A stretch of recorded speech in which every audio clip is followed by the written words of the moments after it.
You already know the vibes, man. It's your boy Domwork, man. Now look, today I'm bringing y'all one of the most fun builds I've made yet, bro. I mean, y'all can see I'm in here playing MyCareer, man. And y'all know, after a while, MyCareer gets boring, it gets repetitive. But when I'm on this build right here, bro, I really don't get tired of it, man. It's so much fucking fun. And of course, y'all know I play on Hall of Fame. So you know the bots. I mean, the bots play a lot better D than most people in the park and in the rec. I'm not gonna lie to you. And they also be swinging this year, man. I don't know if y'all know, but these bots, they be rotating, they be baiting, they be getting back. They do all that shit. So yeah, I be in MyCareer, you know, grinding my player out. But I'm also working on my game, man. Because, yo, I'm not gonna lie to you, man. These bots play pretty good D. And, you know, when I'm playing on Hall of Fame, I know that if I do a certain move or take a certain shot, the game is on the highest difficulty it's gonna be on. So when I go to the park or the rec with it, I already know it's gonna be just as effective. The only difference with the park and the rec is that, you know, some players might have more Hall of Fame badges and things like that, and it might alter, you know, the performance or the effectiveness of a certain move. But you just gotta take it out there and see how it goes. But y'all know me, man. I make all kind of builds every year. Now with this build right here, I wanted to make, you know, like a play sharp kind of build. But the thing about the play sharps is I don't really like being a small player, man. I made a small build. Like y'all know, everybody makes a 6-footers and a 5'11s and everything. I had a 6-footer, man, but I had to get rid of him, bro. It's not that he's not good, but it's just not my play style. I don't like being small. I mean, don't get me wrong, there are plenty of benefits to being a smaller player. You know, you get the speed and all of that. That's all cool, and I'm good with all that, but I hate being in a corner, and then even though you're in a corner, they send a cut on you, and you can't defend the cut. And y'all know I play with randoms a lot, so I gotta be able to hold my own out there, man. I can't be on a build expecting, you know, other people to play D for me or rotate for me or switch. Even something as basic as switching, I can't expect that out of people. So when I'm making my builds, man, I'm thinking ahead. I'm thinking about, okay, I'm gonna be out there with randoms sometimes, so I gotta make sure I can hold my own out there, man. I'm not gonna be exploited. Because I know when I'm a point guard, the point guard and I see the other team has like a 5'10 or a 5'9, whatever point guard, we gonna can on that. We gonna take advantage of that. I'm not letting them live. I'm not letting it rock. Y'all wanna make them builds. Yeah, you could be OP on offense, but guess what? You cannot do a damn thing when it comes to guarding the ball. And I've watched so many people play this game, bro, and they just let them live. They let them sit in the corner. They don't send no cut.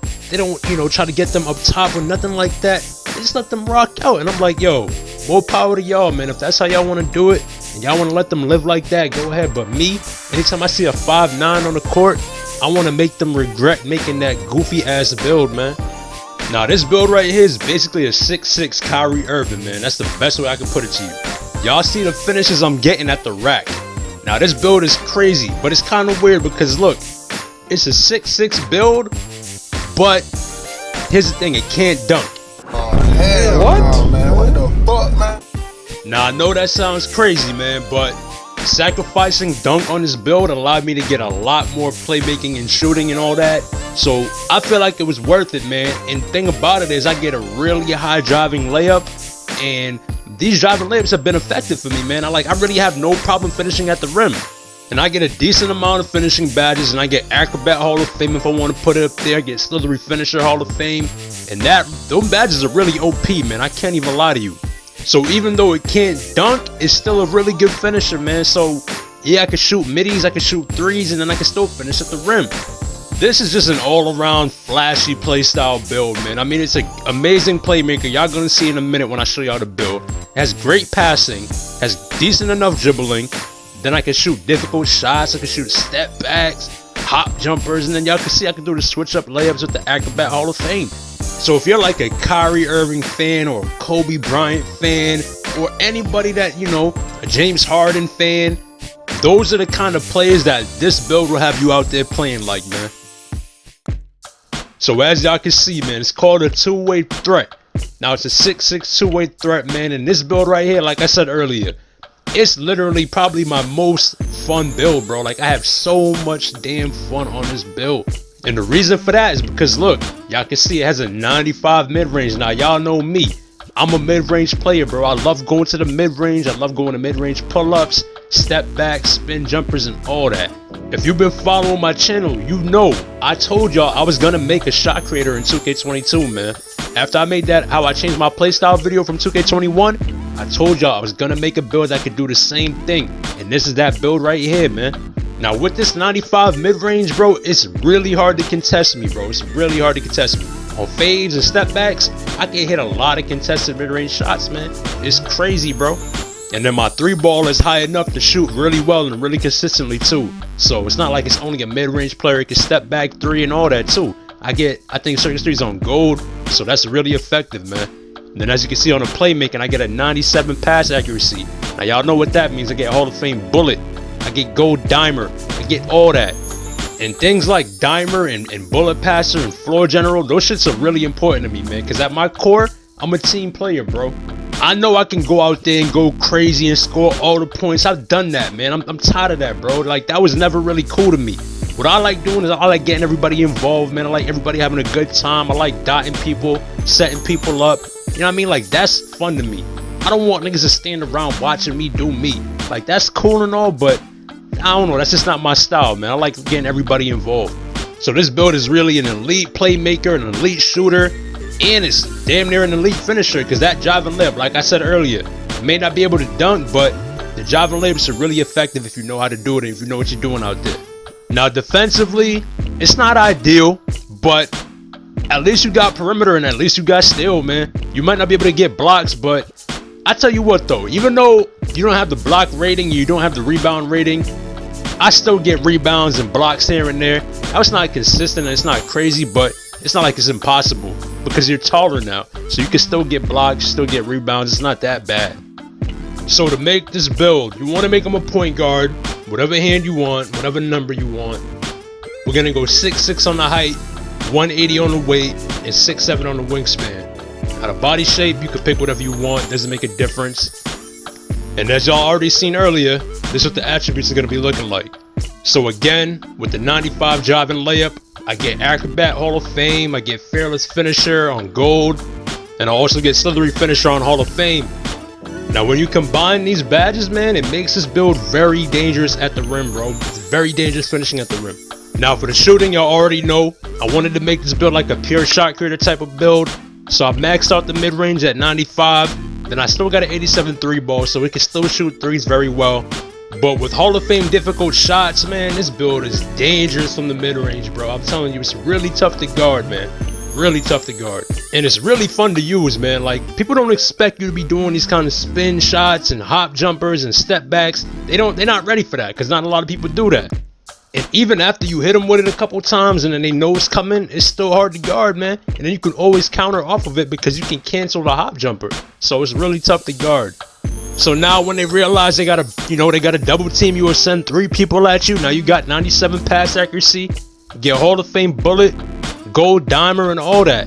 So for me, this build is like my ultimate point guard build, bro, because I can do everything. I can score like hell, and then the playmaking ability is off the charts.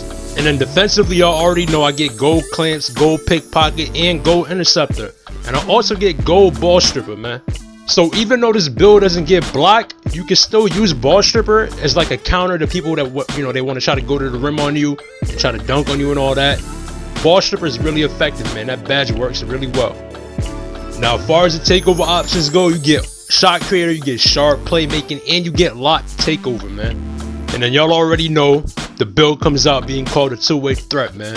Now you get compared to Steve Nash, Stephen Curry, and De'Aaron Fox, man. So that's tough. But before I get out of here, man, let me get into these badges real quick and give y'all my badge recommendations, man. So finishing is pretty straightforward. I mean, you only have driving layups, so you want to get every badge that's going to help you finish layups much better at the rim. So Acrobat is really good. Even when there's a defender in your way, you can Euro step on them, spin on them, get by them really nicely, really smoothly. Slithery Finisher is going to help you with that as well.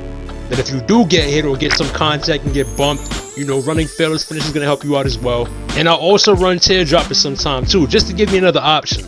And the floaters and the runners and all that, they're really good this year, man. So I would not sleep on this badge if I was y'all. Now when it comes to shooting, y'all already know I gotta have my blindness as high as it can go. And I also like having my dead eye as high as it can go. Then everything after that is all about playstyle, man. Y'all already know this build is a shot creator. That's why I got the 95 mid-range. So y'all know I'm gonna be running Hall of Fame difficult shots. And I also run circus threes on this build just because I like shooting the pull up, the pull up threes, step back threes and all that.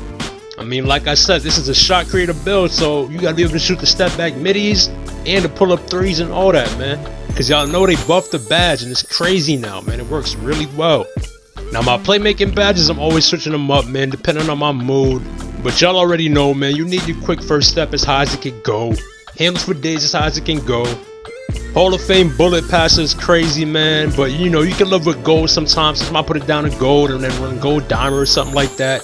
So you have enough badges to go around where you can, you can switch it up whenever you feel or whatever you feel like doing. And then defensively, this is what I'd run. Sometimes I might just take ball stripper off and just put pickpocket all the way up and clamps all the way up. But if I want to, if I'm playing twos or something like that, there's a rim run threat. I gotta have that ball stripper on because it's unlikely that I'm gonna get a block, but it's very likely that I'm gonna strip them when they're trying to go up and dunk on me.